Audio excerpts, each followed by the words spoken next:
ഒരു ആശുപത്രി ചെലവ് താങ്ങാനുള്ള പണം നമ്മുടെ കയ്യിലുണ്ട്. ചെറിയ പനിയോ തലവേദനയോ ഒടിവോ ചതവോ ഒക്കെ ആണെങ്കിൽ ചിലരുടെ കയ്യിലുണ്ടാവും. പക്ഷെ ക്യാൻസർ പോലുള്ള അസുഖങ്ങളോ അല്ലെങ്കിൽ ഒരു വലിയ സർജറിയോ ഒക്കെ വന്നാലോ നമ്മൾ 5-6 വർഷം സമ്പാദിച്ച മുഴുവൻ പണവും ആശുപത്രിയിലേക്ക് കൊടുക്കേണ്ടി വരും. പലർക്കും കുടുംബം പോലും വിൽക്കേണ്ട ഒരു സാഹചര്യമുണ്ട്. അത് വളരെ ദുഃഖത്തോടെയാണ് നമ്മളെല്ലാവരും കാണുന്നത്. ഇന്ത്യയിലെ മെഡിക്കൽ ഇൻഫ്ലേഷൻ എന്ന് പറഞ്ഞാൽ 14% വരെയൊക്കെയാണ്. അതായത് നമ്മുടെ കയ്യിൽ പണം ഉണ്ടെങ്കിലും ഭാവിയിൽ അത് തികയാതെ വന്നേക്കാം. അതുകൊണ്ട് തന്നെ നമ്മുടെ സ്വത്തും സമാധാനവും സംരക്ഷിക്കാനായിട്ട് ഏറ്റവും എളുപ്പവും അല്ലെങ്കിൽ എഫക്റ്റീവുമായിട്ടുള്ള കാര്യം എന്ന് പറഞ്ഞാൽ ഒരു ഇൻഷുറൻസ് എടുത്ത് വെക്കുക, അല്ലെങ്കിൽ ഒരു മെഡിക്കൽ ഇൻഷുറൻസ് എടുത്ത് വെക്കുക എന്നുള്ളത് തന്നെയാണ്. അപ്പൊ ഇത് പലതും താരതമ്യം ചെയ്ത് ഏറ്റവും ഫീച്ചേഴ്സ് കൂടുതലും അതുപോലെ നമുക്ക് പറ്റുന്ന രീതിയിൽ ഒരെണ്ണം എടുക്കുന്നതാണ് നല്ലത്. ഞാൻ ഇന്ന കമ്പനി തന്നെ എടുക്കണമെന്ന് റെക്കമെൻഡ് ചെയ്യുന്നില്ല. എന്റെ പേര് തൊട്ട് കഴിഞ്ഞാൽ എന്റെ പ്രൊഫൈലിൽ ഈ ഭാഗത്ത് ഒരു ലിങ്ക് കൊടുത്തായിട്ട് കാണാം. ആ ലിങ്കിൽ പോയി കഴിഞ്ഞാൽ നിങ്ങൾക്ക് ഏത് കമ്പനിയാണ് നമുക്ക് കമ്പയർ ചെയ്യാനായിട്ട് പറ്റും. ഫിൽട്ടർ ഓപ്ഷൻ ഉണ്ട്. അതിനകത്ത് നമുക്ക് എത്ര കവറേജ് വേണം, സബ് ലിമിറ്റ് ഉണ്ടോ, റൂം റെന്റ് ലിമിറ്റ് ഉണ്ടോ, അതുപോലെ പ്രീ ആൻഡ് പോസ്റ്റ് ഹോസ്പിറ്റലൈസേഷൻ എത്രയൊക്കെ ചാർജ് കവർ ചെയ്യും, ഇതൊക്കെ ഫിൽട്ടർ ഇട്ട് നിങ്ങൾക്ക് സെർച്ച് ചെയ്ത് നോക്കാനോ പറ്റും.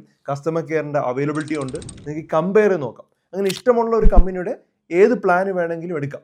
ഇതിൽ നിന്ന് തന്നെ എടുക്കണമെന്ന് നിർബന്ധമൊന്നുമില്ല, പക്ഷെ കമ്പയർ ചെയ്ത് നോക്കാനായിട്ട് ഇത് വളരെയധികം ഹെൽപ്പ് ചെയ്യും. മാസം 400 മുതൽ 500 രൂപ വരെ നമുക്ക് 1 കോടി രൂപ കവറേജ് കിട്ടുന്ന ഇൻഷുറൻസ് പ്ലാനുകൾ വരെ ഇപ്പോൾ ലഭ്യമാണ്. എന്നാലും പ്രായം അനുസരിച്ച് പ്രീമിയം മാറാം. ശരിക്കും വിവിധ കമ്പനികളെ താരതമ്യം ചെയ്ത് ഏത് കമ്പനിയാണ് നല്ലതെന്ന് നോക്കി നമ്മൾ തിരഞ്ഞെടുക്കുന്നതാണ് ഏറ്റവും നല്ലത്. നിർബന്ധമായിട്ടും ഇത്തരത്തിലുള്ള ഒരു ഇൻഷുറൻസ് ഉണ്ടെങ്കിൽ നമുക്ക് സമാധാനത്തോടെ ജീവിക്കാനായിട്ട് വരും. കാരണം ഓരോ ദിവസവും പുതിയ പുതിയ അസുഖങ്ങൾ വന്നുകൊണ്ടിരിക്കുകയാണ്. പല കുടുംബങ്ങളും ഇത് കാരണം അഫക്റ്റ് ആവുന്നു. കൂടുതൽ സുഹൃത്തുക്കൾക്കായിട്ട് ഈ വീഡിയോ ഷെയർ ചെയ്യുക. 25% വരെ ഡിസ്കൗണ്ട് ലഭിക്കുന്ന ആരോഗ്യ ഇൻഷുറൻസിന് താരതമ്യം ചെയ്യാനുള്ള ലിങ്ക് എൻ്റെ പ്രൊഫൈലിൽ ബയോയിൽ കൊടുത്തിട്ടുണ്ട്. അതിൽ നിന്ന് സെലക്ട് ചെയ്യാൻ പറ്റും.